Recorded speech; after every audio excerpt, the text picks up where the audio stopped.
নমস্কার, দেখছেন সন্ধ্যা 7টা নিউজ 24। আমি পিউ রয়েছে আপনার সঙ্গে। আর শুরুতেই পুজোর খবর আপনাদের দেবো। হাতে আর মাত্র একটা দিন, তারপরেই দেবীর বোধন। কিন্তু ইতিমধ্যেই নতুন আইনি তরজা শুরু হয়েছে ভাসানকে নিয়ে। কারণ প্রশাসনের তরফে যে নির্দেশ দেওয়া হয়েছিল যে দশমীর দিন বিকেল 4টে পর্যন্ত ভাসান সম্ভব, তাকে চ্যালেঞ্জ করে কোর্টে গিয়েছিল এক বনদী পরিবার। কোর্ট কি বলল জানাবে আমাদের প্রতিনিধি। এই মুহূর্তে আমাদের প্রতিনিধি আমার সঙ্গে রয়েছে শ্রাবন্তী সাহা। শ্রাবন্তী, কি বললো কলকাতা হাইকোর্ট? 11ই অক্টোবর বিজয়া দশমী করেছে এবং রাজ্য সরকারের নির্দেশিকা রয়েছে, তাতে বক্তব্য যে যেহেতু একই দিনে মোহরম পড়ে গিয়েছে, সেক্ষেত্রে বিকেল 4টের মধ্যে যদি কেউ চান তাহলে সেই বিসর্জন তারা করতে পারবেন। তারপরে কিন্তু 11ই অক্টোবর বিকেল 4টের পর যেমন বিসর্জন করা যাবে না, তার পরদিন 12ই অক্টোবর সেদিনও কিন্তু বিসর্জন করা যাবে না। এটারই বিরোধিতা করে কলকাতার ধর পরিবারের পক্ষ থেকে কলকাতা হাইকোর্টে একটি মামলা হয়। তাদের বক্তব্য যে বিশুদ্ধ পঞ্জিকা মতে বিকেল 5টার পরে একমাত্র বিসর্জন করা সম্ভব। সেক্ষেত্রে রীতি অনুযায়ী যদি বিসর্জন করতেই হয় তাহলে কিভাবে বিকেল 4টের মধ্যে বিসর্জন সম্ভব? এই আবেদন জানিয়ে আজকে কলকাতা হাইকোর্টে বিচারপতি দীপঙ্কর দত্ত মামলাটি শোনেন এবং তিনি বলেন যে দুপক্ষকে এক্ষেত্রে দুটি যে ধর্মের কথা বলা হচ্ছে, দু ধর্মের কথাকেই শুনতে হবে রাজ্য সরকারকে, এবং রাজ্য সরকার ঠিক কেন বিকেল 4টের সময় এই বিসর্জন করতে চাইছে তার কিন্তু কোনো সদুত্তর দিতে পারেননি আজকের এজলাসে অ্যাডভোকেট জেনারেল। পাশাপাশি বিচারপতি দীপঙ্কর দত্ত মনে করিয়ে দিয়েছেন যে গত বছর দেশপ্রিয় পার্কের ঘটনা কিন্তু বলে দিতে পারে যে পুলিশ কিন্তু অনেক সময় এই ধরনের একটা মেস তৈরি হয়ে যায়, পুলিশ কিন্তু নিয়ন্ত্রণ হারিয়ে ফেলে। সেক্ষেত্রে রাজ্য সরকারকেই কিন্তু এই ব্যাপারটা নিয়ন্ত্রণ করতে হবে। আগামীকাল বিচারপতি দীপঙ্কর দত্ত এই মামলার রায় দেবেন এবং সেক্ষেত্রে কিন্তু স্পষ্ট হয়ে যাবে যে 11ই অক্টোবরে কি শুধু বিসর্জনের দিন বিকেল 4টের মধ্যে হবে, নাকি তারপরেও বিসর্জন করা সম্ভব হবে। শ্রাবন্তী, ধন্যবাদ। সুতরাং অপেক্ষা করতেই হবে আগামীকালের জন্য কি রায় দেন বিচারপতি দীপঙ্কর দত্ত। তবে ভাসান নিয়ে একটা আশঙ্কা তো থেকেই যাচ্ছে।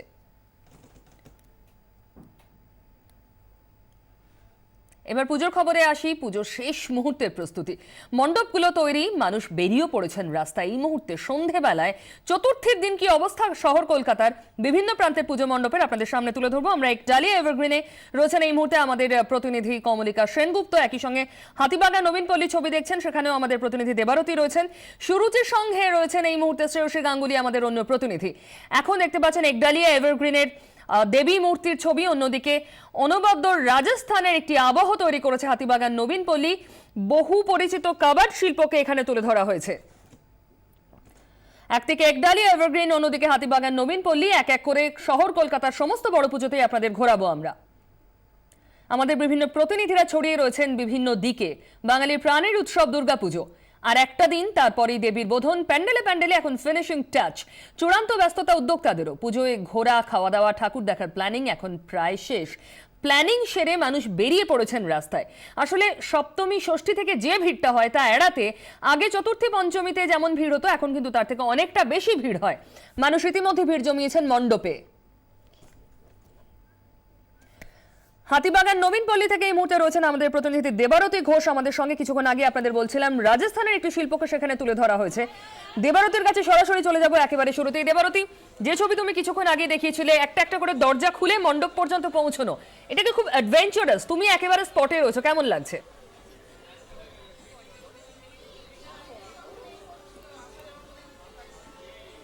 দেখো পিউ, তোমরা যারা স্টুডিওতে রয়েছে এবং যারা বাড়িতে বসে আমাদের এই চ্যানেল দেখছেন, তাদেরকে একটু গোটা এই হাতিবাগানের যে মণ্ডপ সজ্জা, সেই মণ্ডপ সজ্জা আমার সঙ্গে রয়েছেন এখানকার যারা উদ্যোক্তারা, প্রচুর মহিলা উদ্যোক্তা রয়েছেন এখানকার, এবং তাদের সঙ্গেই একটু ঘুরে দেখবো গোটা মণ্ডপ যে কিভাবে মানে এইভাবে দরজা খুলে বাড়িতে ঢুকতে হবে।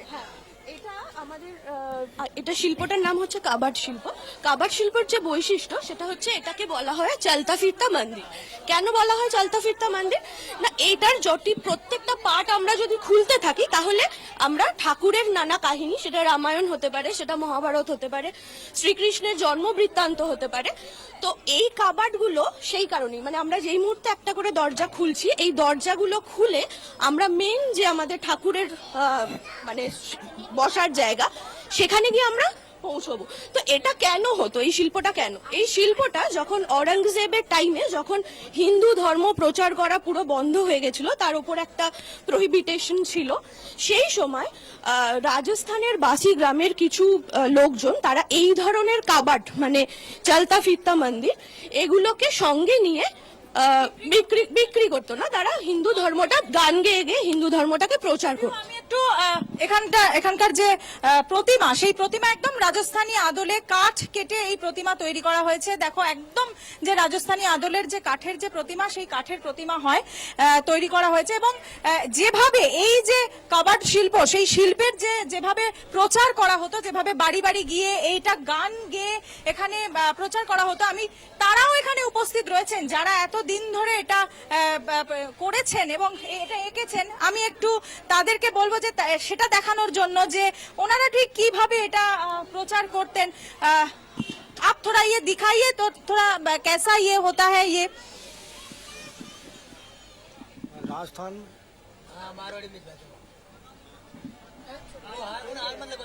इनमें बाचना है।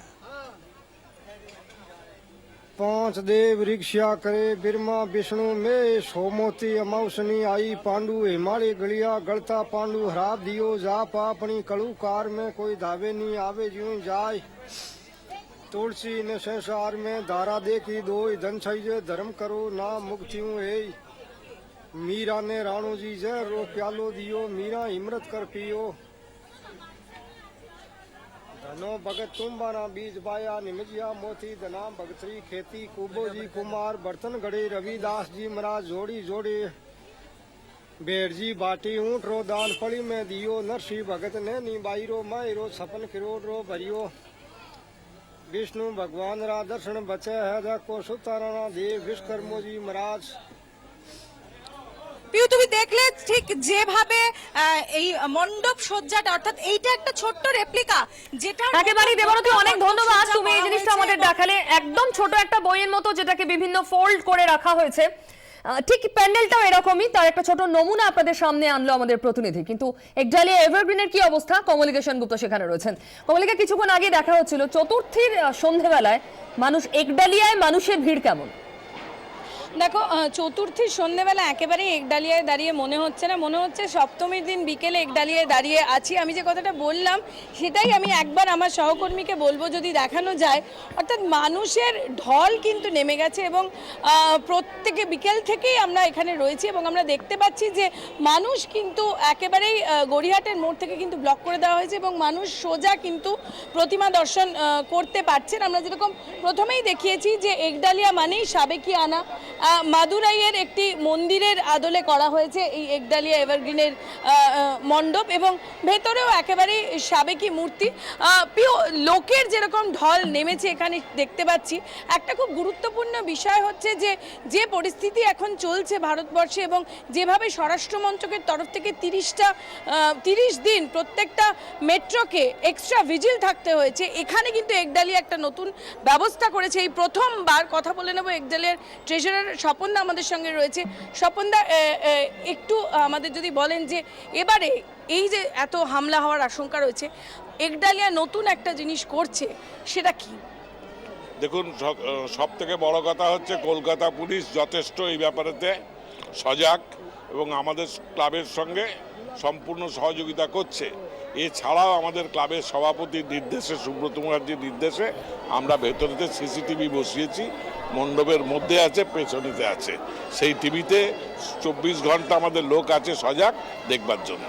অর্থাৎ এই প্রথম কিন্তু গোটা মণ্ডপ, অর্থাৎ যে মণ্ডপ আমাদের পেছনে রয়েছে এই গোটা মণ্ডপে কিন্তু সিসিটিভি ক্যামেরা বসানো হয়েছে এবং সেই সিসিটিভি ক্যামেরা কিন্তু যে মনিটরিং, সেটা হচ্ছে একডালিয়া এভারগ্রিনের যে ক্লাব রয়েছে সেই ক্লাবের ভেতরে বসে মনিটরিং করা হচ্ছে। আর কিছুক্ষণের মধ্যেই আমরা সেই ছবিও দর্শকদের দেখাতে পারবো। যে এই কমলিকা, অনেক ধন্যবাদ। আপাতত আমি আবার ফিরবো তোমার কাছে একডালিয়ার খবর নিতে। চতুর্থীর সন্ধে কিন্তু সুরুচি সংঘ, যেখানে ভিড় ঠেকানো পুলিশের কাছে একটা মাথা ব্যথার কারণ, সেখানে রয়েছেন আমাদের প্রতিনিধি এই মুহূর্তে শ্রেয়সী গাঙ্গুলি। শ্রেয়সী, প্রথমত এবারে থিম জানতে চাইবো, সুরুচি কি করেছে এবার চতুর্থীর সন্ধেবেলা, কি অবস্থা? দেখো, সুরুচি মানে সুস্থ রুচি, সুন্দর রুচি, সেটা আমরা বলা যেতে প্রায় 16 বছর ধরে বোধহয় সুরুচি তার প্রমাণ দিয়ে আসছে এবং সুরুচি কিন্তু এবারেও সেই সুস্থ সুন্দর একটা রুচির পরিচয় দিয়েছে তাদের এই পুজো প্রাঙ্গণে, যেখানে থিম নিশ্চয়ই রয়েছে। কিন্তু কি সেই থিম, কি সেই থিমে সাজানো হয়েছে, সুরুচির পুজো কর্তা স্বরূপ বিশ্বাসের কাছ থেকে জানবো কি সেই এবার আপনাদের। প্রথমেই 24 ঘন্টার সমস্ত দর্শককে সুরুচি সংঘ নিউ আলিপুরের পক্ষ থেকে শারদীয়ার প্রীতি শুভেচ্ছা অভিনন্দন জানাচ্ছি। পুজো আপনাদের ভালো কাটুক, আপনারা সবাই ভালো থাকুন। আপনারা জানেন যে সুরুচির পুজো দেখতে হয়, নাইলে আফসোস করতে হয়। এবং সুরুচি প্রতি বছরই একটি রাজ্যকে নিয়ে কাজ করে, কিন্তু এবার আমাদের মাননীয় মুখ্যমন্ত্রী মমতা বন্দ্যোপাধ্যায় প্রেরণায় এবং পরিকল্পনায় এবার রাজ্যের বাইরে গিয়ে আমরা ভুটানকে দেশকে এখানে তুলে ধরেছি। পৃথিবী একটাই দেশ, এটাই আমাদের ক্যাচ লাইন।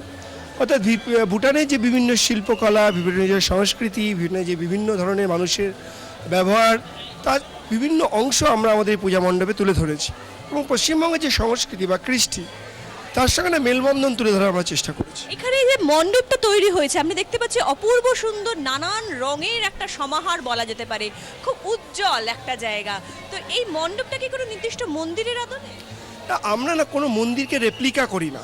আমরা ভুটানে ব্যক্তিগত আমি এবং আমাদের টিম সুব্রত ব্যানার্জি এবং আমাদের দুজন কিংসুক মৈত্র এবং মহেশ থাদানি, আমরা 4 জন ভুটান প্রায় 11 দিন ছিলাম। এবং সেখানে প্রায় আমরা অনেকগুলো গ্রাম ঘুরেছি, শহর ঘুরেছি, প্রচুর মন্দিরে গেছি, বিভিন্ন মঙ্কে ঘুরে বেরিয়েছি, মহাস্ট্রিতে ঘুরে বেরিয়েছি। এগুলো বিভিন্ন ঘুরে বেরিয়ে কিছু কিছু যে ভালো অংশ, সব ভালো অংশগুলোকে আমরা নিয়ে এসেছি।